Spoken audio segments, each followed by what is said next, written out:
Quel décor de merde! Je dirais même mieux de fiente. De plus, le nid repose sur une canalisation d'Auvanne. Comme ça, je suis raccord. Mais pourquoi un tel choix? Parce qu'il n'y en avait pas d'autre, tout simplement. Généralement, c'est le mois de mai qui est retenu pour rendre visite à ma famille en Côte d'Armor. J'en profite également à cette période pour me consacrer à ma passion, la nidification des passereaux principalement. Cette fois, croyant que le temps sera plus clément qu'habituellement, j'ai opté pour juin. Mauvaise pioche. Car depuis 48 heures, il pleut sans relâche, avec des températures n'excédant pas les 14 degrés. C'est pas sans conséquence sur le couple nicheur, la preuve.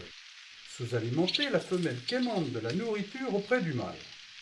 N'y parvenant pas, elle prélève violemment une partie de la ration directement dans le gosier de sa progéniture.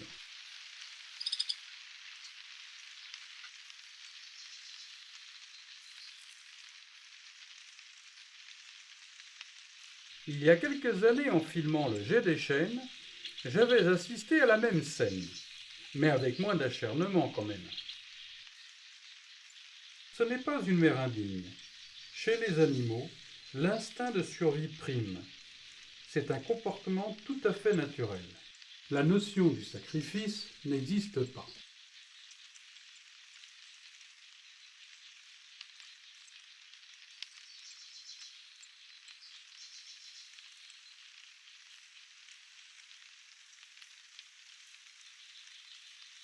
Nul besoin de présenter le beau migrateur. Lui se présente au printemps. C'est l'annonciateur de la belle saison.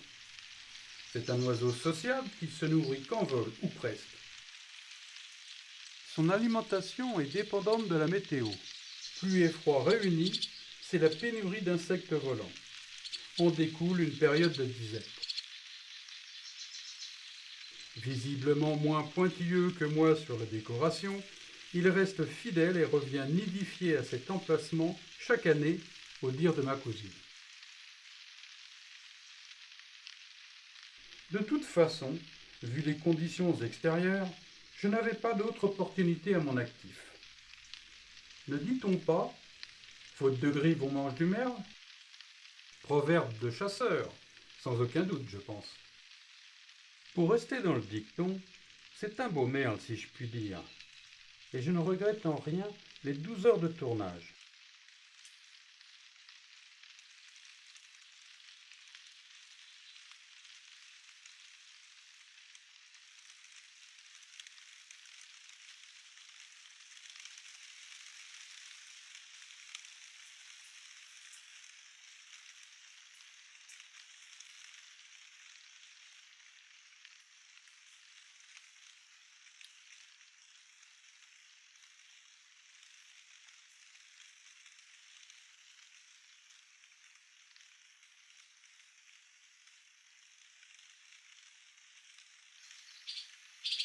C'est dans un garage servant de buanderie, accolé au pignon de la maison, qu'ils ont construit leur coupe de terre.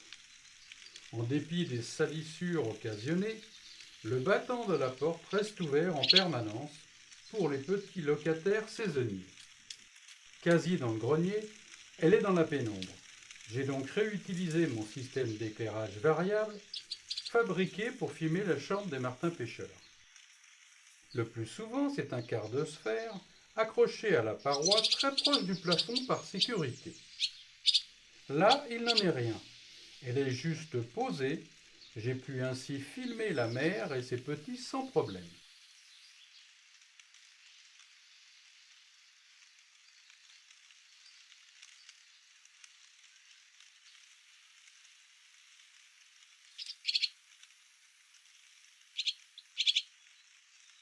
Cette espèce, la plus commune en France, élève 2 nichés par an. Après la ponte, composée de 4 à 5 œufs, la femelle couve seule pendant 2 semaines environ. Suivant l'abondance de nourriture, les juvéniles quittent leur berceau entre le 20e et le 24e jour.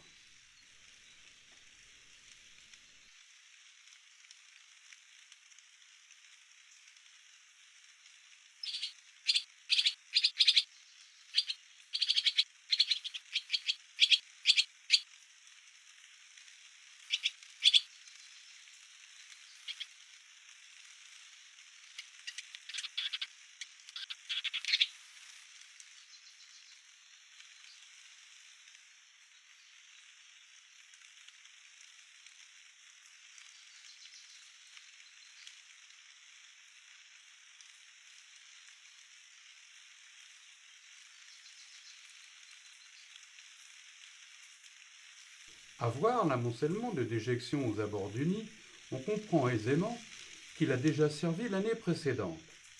C'est fréquent chez l'hirondelle. En avril, dès leur arrivée, si l'état général de la coupe leur convient, après un réaménagement succinct, ils réoccupent les lieux.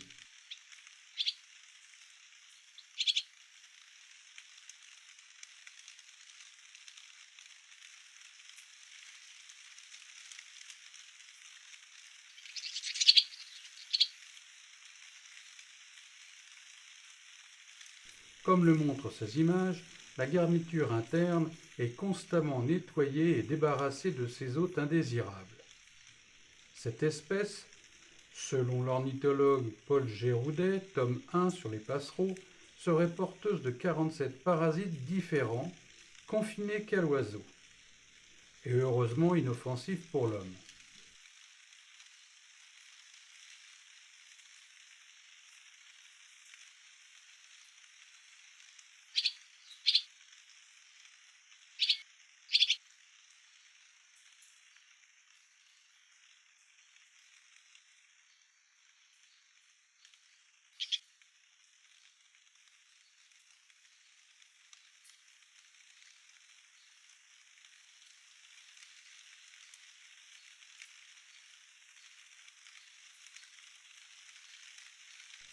Une pluie fine tombe en permanence.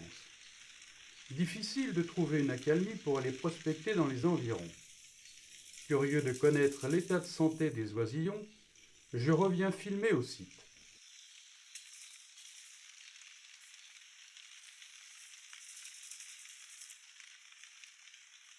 La tension au sein du couple semble apaisée.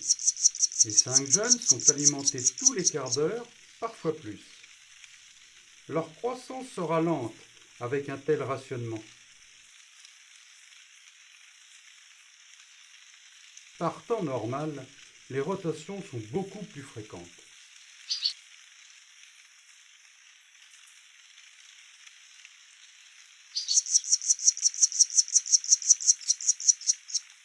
À part ce manque de lumière, je n'ai pas rencontré de problème majeur pour filmer cette famille. Les 2 parents ont d'emblée accepté la torche disposée à proximité.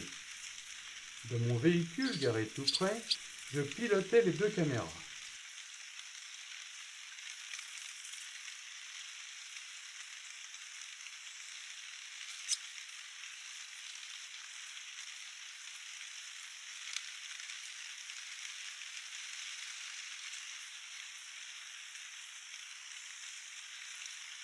La friture, assez désagréable que l'on entend en fond sonore, n'est autre que la résonance de la pluie sur la toiture en fibrociment.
Les 15 jours de location écoulés, il faut rentrer sur Paris.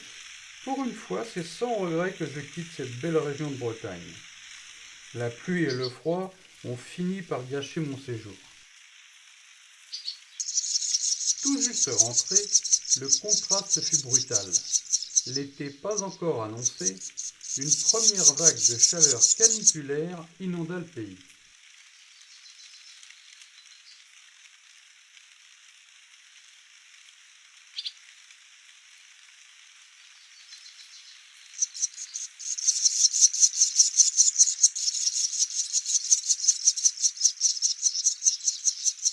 Dans les jours qui suivirent, j'ai appris avec soulagement que les 5 jeunes hirondelles avaient quitté leur berceau sans difficulté. Évidemment, je suis un peu frustré de n'avoir pas assisté à ce départ. Ces belles scènes intéressantes manquent à ma vidéo. Mais comment faire autrement? Difficile de faire coïncider l'élevage complet d'une nichée avec seulement 15 jours de congé. Je laisse ça aux professionnels, car comme vous le savez, je ne suis qu'un amateur. Néanmoins, j'espère que ces 10 minutes encore trop longues, c'est certain, vous permettront de mieux connaître l'élégante hirondelle des cheminées, qui, comme beaucoup d'autres espèces, sont en nette régression depuis ces 30 dernières années. Ce constat est alarmant, mais ceci est un autre débat.